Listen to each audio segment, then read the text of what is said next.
Maligayang pagbati sa lahat mula rito sa Lucelle Sports Arena, Qatar. Ito yung Sports Tambayan. Live na live sa World Table Tennis Star Contender Doha 2025 Men's Singles Finals, kung saan ibinida ni Harumoto Tomokazu at Jonathan Groth ang kanilang agresibong pagpalo na naging diktikan ang labanan dahil sa kanilang may iigting na mga atake na pinauunahan ni Harumoto ang laban nung maagang isinalpak ang dominanteng kampanya. Nakalaunan ay hindi napantayan ni Groth ang bilis at agresibong mga atake nito.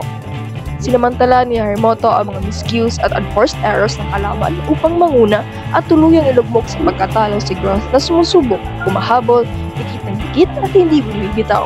Ngunit hindi ito naging sapat upang mangibabaw. Dahil lang sa huli, na-8 ang power play ng Japanese na si Harumoto sa score na 4-0 na pagkatapos ng laban ay ipagpapatuloy ang domination play sa Yokohama. Hanggang sa muli, ito ang Sports Tambayan.